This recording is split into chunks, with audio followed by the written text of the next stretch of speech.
Identify ചെയ്യുന്ന സെന്ററാണ് activate ചെയ്യുന്നത് എന്ന് വെച്ചാൽ ആ സ്ത്രീയെ നഗ്ന കാണുന്ന സ്ത്രീയെ സമൂഹം അല്ലെങ്കിൽ പുരുഷന്മാർ പ്രത്യേകിച്ച് കാണുന്നത് ഒരു വസ്തുവായി മാത്രമാണ് ഈ പറഞ്ഞ ബയോളജി നിഷേധിക്കുക. അതെ അതെ ആ പറഞ്ഞത് കറക്റ്റ് ആണ് കേട്ടോ. അതായത് FMRI സ്കാനിങ്. അപ്പോൾ പുരുഷന്മാരുടെ ബ്രെയിൻ സ്കാൻ ചെയ്യുന്ന സമയത്ത് അവർക്ക് സ്ത്രീകളുടെ ചിത്രങ്ങൾ, അതായത് വസ്ത്രം കുറവുള്ളത്, പിന്നെ സാധാരണ വസ്ത്രം, കുറച്ച് വസ്ത്രം കണ്ടപ്പോഴത്തേക്കുണ്ടല്ലോ ഈ ബ്രെയിനിൽ പുള്ളി പറഞ്ഞ പോലെ ഒബ്ജക്ട് ടൂൾ ഏരിയ അതാണ് പ്രോസസ് ആയത്. പക്ഷേ ഒരു പ്രശ്നമുണ്ട്, അതായത് ഇതൊരു റിസൾട്ട് അല്ല, ഇതൊരു ഒബ്സർവേഷൻ മാത്രമാണ്.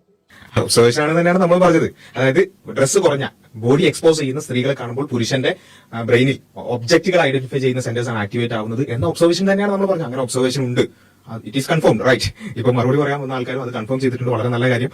ഈ എല്ലാ പുരുഷന്മാരും ഇതിനോട് റിയാക്ട് ചെയ്യുന്നതും എല്ലാ കാര്യങ്ങളും ഒരുപോലെയാണോ? അങ്ങനെയല്ല നമ്മൾ പറയുന്നത്. ഇത് ഇങ്ങനെ ഒരു ഒബ്സർവേഷൻ ഉണ്ട്. ഒബ്സർവേഷനിൽ പോലും എല്ലാ പുരുഷന്മാരും ചെയ്തില്ല. അപ്പൊ അവർ തന്നെ ആർക്കാണ് ഇങ്ങനെ തോന്നിയെന്ന് ഒരു സാധനം മുന്നോട്ട് വെച്ചിട്ട്, അതായത് സ്ത്രീകളുടെ വസ്ത്രം കുറവുള്ള ഫോട്ടോ ഉണ്ട്, ടൂളായിട്ട് തോന്നിയവര് ശത്രുതാപരമായ ലൈംഗികത ഉള്ളവരായിരുന്നു. ഒരെണ്ണം വെച്ച് കഴിഞ്ഞാൽ സൗമ്യമായ ലൈംഗിക പക്ഷപാതം ഉള്ളവര്. അപ്പൊ ഇത് രണ്ടും എന്താണ്? ഇത് ഒന്നാമതൊരു കാര്യം മനസ്സിലാക്കേണ്ടത്, രണ്ടും കൂടി മിക്സ് ആക്കരുത്. ഒന്നാമത് മനസ്സിലാക്കുക, എല്ലാ പുരുഷന്മാർക്കും വിഷ്വൽ ആയിട്ടുള്ള സ്റ്റിമുലസ് ഉണ്ടാവും, ആകർഷണം ഉണ്ടാവും, മറ്റു കാര്യങ്ങളെല്ലാം ഉണ്ട്.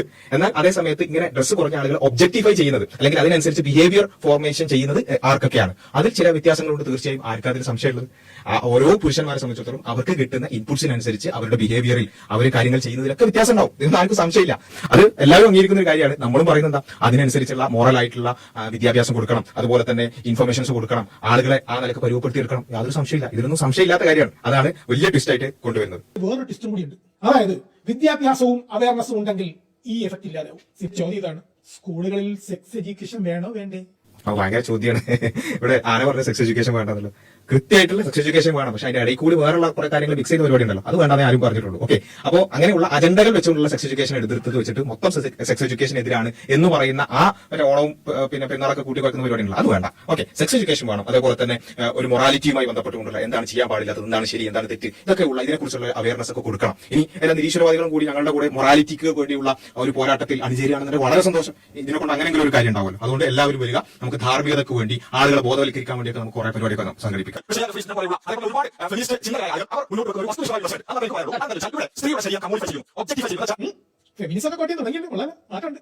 നീ ബയോളജി കൊണ്ടുവന്നിട്ട് സ്റ്റഡി എല്ലാം കൊണ്ടുവന്നിട്ട് സ്കാനിങ് എല്ലാം കൊണ്ടുവന്നിട്ട് അതാണ് ഫെമിനിസ്റ്റുകൾ പറഞ്ഞു വെച്ച് പറയല്ലേ? അതല്ലായിരുന്നു. അതായത് നിങ്ങളുടെ ബ്രെയിൻ സ്കാൻ കാണിക്കുന്നത് വാട്ട് ഹാപ്പൻ, റാഡിക്കൽ ഫെമിനിസം പറയുന്നത് വൈ ഈസ് എ പ്രോബ്ലം. ഇതാണ് വ്യത്യാസം. പെരുന്നാൾ മിക്സ് ചെയ്യല്ലേ മഞ്ഞ ആരാ മിക്സ് ചെയ്തത്? ഇവിടെ എന്താ പറയുന്നത്, സയൻസ് ഇറ്റ് എക്സ്പ്ലെയിൻസ് എന്താണ് സംഭവിക്കുന്നത് എന്നുള്ളത് സയൻസ് എക്സ്പ്ലെയിൻ ചെയ്യാൻ ചെയ്തത്. ഇത് വെച്ചിട്ട് റാഡിക്കൽ ഫെമിനിസ്റ്റുകൾ എന്താ പറയുന്നത്, ഇങ്ങനെ ഒരു പാട്രിയാർക്കൽ സൊസൈറ്റിയിൽ ഇങ്ങനെ ഡ്രസ്സിങ്ങിലടക്കം മറ്റു കാര്യങ്ങളടക്കം സ്ത്രീകൾ എക്സ്പോസ് ചെയ്യുന്ന ഒരു അവസ്ഥയിലേക്ക് വരുന്നത് ഇതൊരു മാനിപ്പുലേഷൻ ആണ്, ഇത് പാട്രിയാർക്കിയുടെ പ്രോഡക്റ്റ് ആണ്, ഇവിടെ യഥാർത്ഥത്തിൽ പുരുഷനാണ് അതുകൊണ്ട് ബെനിഫിറ്റ് ഉണ്ടാക്കുന്നത്, ഇത് സ്ത്രീ വിരുദ്ധമാണ് എന്നുള്ളതാണ് പറയുന്നത്. ആ ഫെമിനിസ്റ്റുകളാണ് ഞാൻ കോട്ട് ചെയ്തത്. ആ കോട്ട് ചെയ്തതിന് അംഗീകരിക്കുന്നുണ്ടോ? അങ്ങനെയാണെങ്കിൽ ഈ പറഞ്ഞ നേരത്തെ ഞാൻ എതിർത്ത കാര്യങ്ങളൊക്കെ നിങ്ങൾ എതിർക്കണം. ഇനി അതല്ല ഫെമിനിസ്റ്റുകൾ ഈ പറഞ്ഞ കാര്യങ്ങൾ എതിർക്കുന്നുണ്ടോ എങ്കിൽ അത് പറയാം.